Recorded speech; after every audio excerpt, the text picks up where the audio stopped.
औज़ुबिल्लाहिमिनश्शैतानिर्रजीम बिस्मिल्लाहिर्रहमानिर्रहीम। प्यारे बच्चों, जैसा कि आपको मालूम है, मैं हूं आपका ट्यूटर, आपका टीचर, जो कि आपको पढ़ाता हूं ऑनलाइन और आपके लिए वीडियोस बनाता हूं ताकि मेरे बच्चों को ट्यूशन पढ़ने की ज़रूरत ना पड़े, ताकि मेरे बच्चे घर पे रहें और अच्छे तरीके से तैयारी कर सकें। तो प्यारे बच्चों, मेरा साथ दीजिए, आइए इस मुल्क की तरक्की में अपना किरदार अदा करें। और प्यारे बच्चों ने बहुत सख्त मेहनत करनी है, आपको इंग्लिश का कोई इशू नहीं रहेगा। 1 क्लास से लेकर 12th तक इंशाल्लाह मैंने तमाम बुक्स की वीडियोस यूट्यूब पे डालनी है और मेरे बच्चों ने वहाँ से पढ़ना है और मुझे दुआओं में याद रखना है। तो चलते हैं। बिस्मिल्लाहिर्रहमानिर्रहीम। प्यारे बच्चों, हर बार की तरह इस बार भी हम आपके लिए लेके आए 3 क्लास की इंग्लिश और इसका यूनिट नंबर है हमारे पास 10। 3 क्लास की इंग्लिश यूनिट नंबर 10। यूनिट का नाम है जी our family picnic. Our family picnic. इनका खानदान एक पिकनिक पर जा रहा है जी, सैर व तफरीह के लिए जा रहा है, तो उस पर ये एक लेसन है। तो इस वीडियो के अंदर यूनिट नंबर 10 का हम ट्रांसलेशन देखेंगे, आपको इंग्लिश रीडिंग सिखाएंगे, किस तरह से रीडिंग होती है, फिर इसकी एक्सरसाइज और ग्रामर वाला हिस्सा सॉल्व करेंगे। तो बढ़ते हैं लेसन की तरफ। ट्रांसलेशन। सबसे पहले प्यारे बच्चों हमारे पास ट्रांसलेशन आएगी और उसको हमने ट्रांसलेट करना है।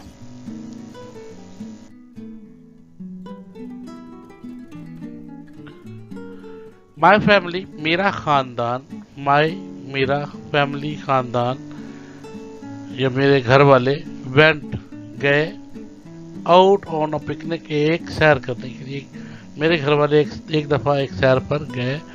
वही लगेज हमने सामान लिया, ऑल आवर स्टफ तमाम किस्म की अशिया, टू द पार्क के लिए हमने तमाम किस्म की अशिया घर से ली पार्क के लिए।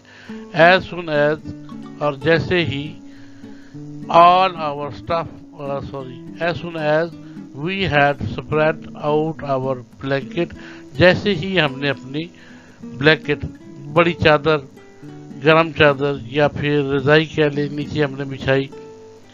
इट प्रॉम्प्टली गॉट रेन, तो अचानक से प्रॉम्प्टली बगैर मौसम के बारिश होना शुरू हो गई। एंड डार्क और अंधेरा भी हो गया। And while we were watching our napkins and plates below away in the breeze, and while और जबकि we were watching हम देख रहे थे, our napkins हमारे हाथ के रुमाल या हमारे सफाई के लिए छोटे छोटे रुमाल होते हैं, उन्हें napkins कहते हैं। and plates और प्लेटों को below away नीचे दूर in the breeze ठंडी हवा के अंदर उड़ता हुआ देख सकते थे। we all got bit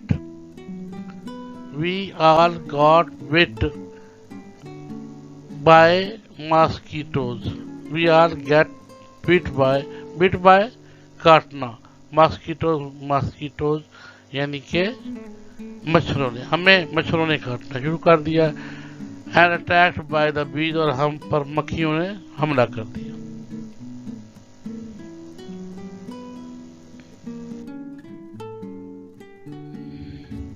We couldn't hold any longer, हम वहां मजीद नहीं रह सकते थे। We ran screaming, हम दौड़े। हम ran दौड़े, screaming चीखें निकालते हुए, madly पागलों की तरह। वे वहां से दूर हम चीखें निकालते हुए दौड़े। and left और छोड़ दिया, all our stuff तमाम हमारा सामान, to the insect वहाँ के हशरात के लिए, कीड़े मकोड़ों के लिए। and rain that had और वो बारिश had चुकी थी, rained तबाह कर चुकी थी, our day हमारे दिन को, हमारा उस खुशियों के प्लान वाला जो हमने प्रोग्राम बनाया था, वो प्रोग्राम तबाह कर चुकी थी। वो प्रोग्राम तो सुना हुआ है ना। So next time we will go to the movies. अब हम सोच रहे हैं कि अगली दफा हम पिकनिक पे नहीं आएंगे, बल्कि नेक्स्ट टाइम, अगली दफा, we will go to the movies, हम फिल्में देखने जाया करेंगे। वहां पर बारिशें तो नहीं होती ना। Our maybe just go to the small, to the mall, या फिर बड़े बड़े मॉल सेंटर्स पे जाएंगे, पिकनिक करेंगे। दैट लास्ट टाइम, और आखिरी दफा, we went on a picnic, जैसा कि आखिरी दफा हम इस पिकनिक पे आए हैं। Was really no picnic at all, ये कोई पिकनिक तो ना थी। कैन नेस्बिट, कैन नेस्बिट इसकी राइटर है, और ये मेरे बच्चों ने इसकी उर्दू ट्रांसलेशन मैंने पढ़ा दी। तो अब बढ़ते हैं अगले पेज की तरफ। जी तो प्यारे बच्चों, अगला पेज हमारे पास है जी सॉल्व एक्सरसाइज। हम एक्सरसाइज इसकी सॉल्व करेंगे। तो देखते हैं इसकी एक्सरसाइज में हमारे पास क्या है। ग्लॉसरी है जी। ग्लॉसरी होती है वर्ड मीनिंग्स। लगेज, सामान, जरूरी सामान जो होता है खाने पकाने का, पहनने का, जो साथ लेके जाया जाता है। तो इसके हमने सिलेबल बताने हैं। लगेज, तो नंबर ऑफ सिलेबल कितने हैं? 2 है। लगेज क्या होता है? To pull a carry the luggage, सामान को खींच के लेके जाना। स्टफ, स्टफ का एक ही सिलेबल है, बिलोंगिंग टू द थिंग्स, चीजों से रिलेटेड। प्रॉम्प्टली, प्रॉम्प्टली तो सिलेबल है इसके, प्रॉम्प्टली। क्विकली, जल्दी से, विदाउट डिले, देर किए बगैर, बगैर देर किए, हम उसे क्या कहते हैं? प्रॉम्प्टली। स्क्रीमिंग, चीखते हुए, शाउटिंग या चिल्लाते हुए। Napkins, napkins a small soft paper, छोटे छोटे पेपर जैसे टिश्यू वगैरह। To wipe face and hand, हाथ और चेहरा साफ करने के लिए नैपकिन्स कहते हैं। बच्चे अक्सर जब खाना खाते हैं तो उनके आगे नैपकिन्स लगाए जाते हैं। रेंड, मैंने बताया था रेंड का मतलब होता है तबाह बर्बाद कर देना। रे एंड, स्पॉइल्ड, खराब कर देना। पिकनिक, सैर की जगह। Picnic, outing in which people take the food to, जहाँ पर लोग बैठ जाते हैं, खाना ले जाते हैं और वहाँ पर बैठ खाते हैं, हंसते खेलते हैं, उसे हम पिकनिक कहते हैं। प्यारे बच्चों को समझ आ गई? चले जी अगले पेज पे चलते हैं। रीडिंग कंप्रीहेंशन यानी कि क्वेश्चंस आंसर्स। तो read the text again in the beginning of the unit and answer the following questions. तो सबक को दोबारा पढ़ना है आपने और इन सवालों के जवाब देने हैं। Where did the family go to the picnic, picnic के लिए घर के लोग कहाँ गए थे? कहाँ गए थे प्यारे बच्चों? तो इसका आंसर देखते हैं। The family went to the park for the picnic, पूरे घर वाले पार्क में गए थे पिकनिक के लिए। What happened when they spread out of the blanket, जब उन्होंने अपनी बड़ी चादर डाली तो फिर क्या हुआ? When the family spread out of the blanket, जब उन्होंने बड़ी मोटे वाली चादर नीचे बिठाई जिसपे बैठ के खाना था। It got rainy and dark, तो बारिश शुरू हो गई और अंधेरा छा गया। Where did they decided to go for their entertainment in the future? Future में उन्होंने कहाँ का प्रोग्राम बनाया? They decided to go, उन्होंने फैसला किया कि वो जाएंगे टू द मूवीज, फिल्में देखने के लिए, और टू द मॉल, या फिर बड़े बड़े मॉल्स में जाएंगे इन फ्यूचर, मुस्तकबिल में। हाउ वाज देयर पिकनिक रेन्ड, उनकी पिकनिक कैसे तबाह हुई? रेन एंड ब्रीज, बारिश और ठंडी हवा ने हैड रेन, तबाह कर दी देयर पिकनिक, उनकी पिकनिक पार्टी, उनका प्रोग्राम जो है वो तबाह कर दिया। मेरे बच्चों को समझ आ गई? चलिए अब नेक्स्ट पेज पे चलते हैं। तो प्यारे बच्चों नेक्स्ट पेज हमारे पास है जी analytical reading. Read the question and select one option of the out of the 3, give the reason to justify your answer. सवाल पढ़ना है और इनमें से एक चीज आपने चुननी है।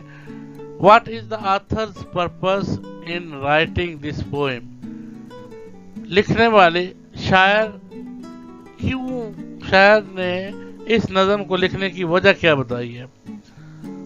टू अम्यूज, खुश करने के लिए। टू इन्फॉर्म, मालूमात देने के लिए। टू कंप्लेन, शिकायत करने के लिए। तो शायर ने ये क्यों लिखी है?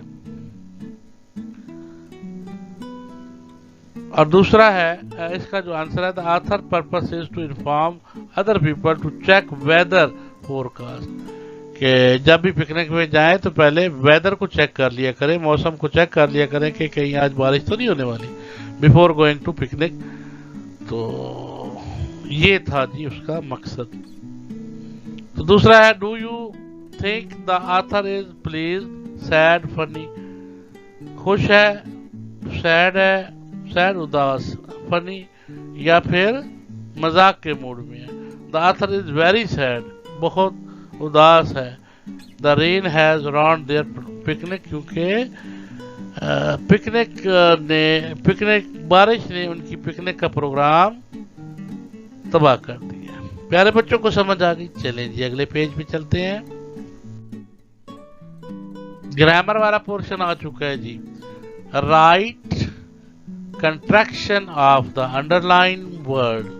आई विल से माई प्रेयर, मैं अपनी नमाज अदा करूंगा, एंड देन स्लीप, और फिर सो जाऊंगा।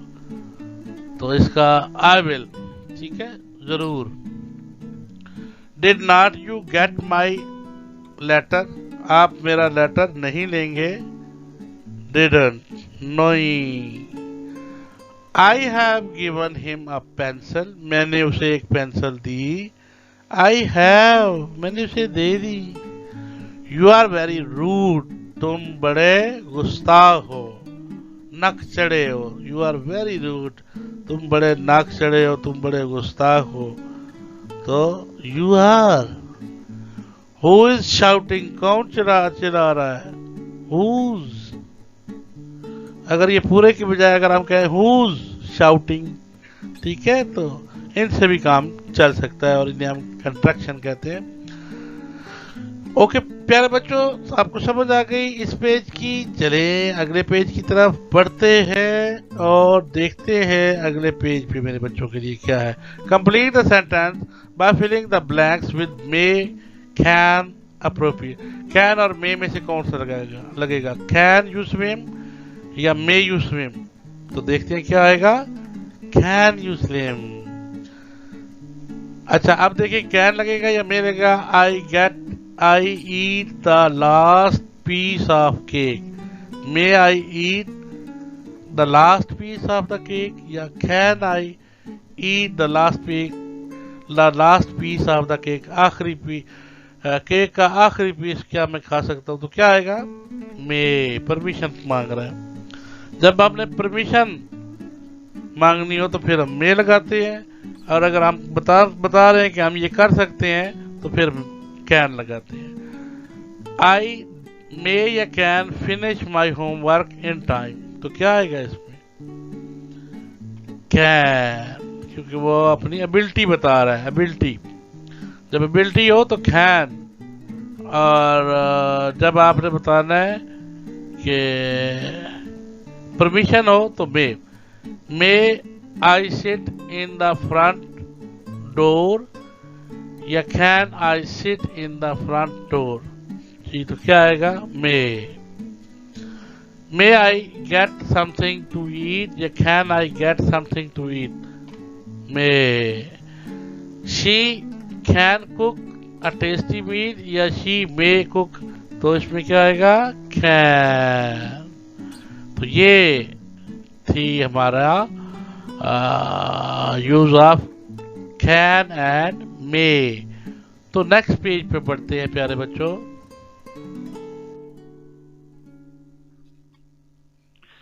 Right the superlative form of adjective. Superlative form इसकी होती है आखिरी, यानी जब बहुत सारी चीजों के दरमियान में मवाजना किया जाता है तो फिर हम उसकी सुपरलेटिव डिग्री इस्तेमाल करते हैं। लाइट, लाइटर, लाइटेस्ट, तो इसकी क्या होगी? Superlative lightest. Hot, hotter, hottest, hottest होगी। बिगर, बिग, बिगर, बिगेस्ट, तो इसकी सुपरलेटिव डिग्री होगी बिगेस्ट। हैप्पी, हैप्पियर, हैप्पीएस्ट, तो इसकी क्या होगी? Happiest. Tall, taller, tallest, tallest जो है ये इसकी सुपरलेटिव एडजेक्टिव होगा। बच्चों को समझ आ गई? अच्छा, एंटोनम होते हैं जिसमें हम अपोजिट मीनिंग बताते हैं, उल्ट अल्फाज का उल्ट मतलब बताते हैं, तो उन्हें हम एंटोनम्स कहते हैं। और हम अगर वर्ड मीनिंग बताते हैं तो फिर ये सिनोनिम्स होते हैं। एंटोनिम की डेफिनेशन देखते हैं। Antonym are words opposite in meaning, जैसे मोर का लेस, बिग का हाई, सॉरी बिग का स्मॉल, टॉल का शॉर्ट और हाई का लो। तो ये अपोजिट है, इन्हें हम एंटोनिम्स कहेंगे। दूसरे हैं सिनोनिम्स। सिनोनिम्स क्या होते हैं? वर्ड मीनिंग होते हैं। Synonyms are the words similar in meaning, जैसे round, circular, begin, start and finish. Write a synonym of for each of the word in the box. Quick, तो क्विक के लिए क्या लगेगा? फास्ट। क्विक के लिए क्या लगाएंगे? फास्ट। दूसरा है हमारे पास मिस्टेक, तो मिस्टेक के लिए क्या लगाएंगे? एरर। तीसरा है हार्ट, हार्ट के लिए क्या लगाएंगे? इंजर्ड। डिफिकल्ट के लिए क्या लगाएंगे? हार्ड। और फिर है चूज के लिए प्यारे बच्चों क्या लगेगा? सिलेक्ट। मेरे बच्चों को समझ आ गई? शाबाश मेरे प्यारे बच्चे, वेल डन। तो अब हम नेक्स्ट देखते हैं।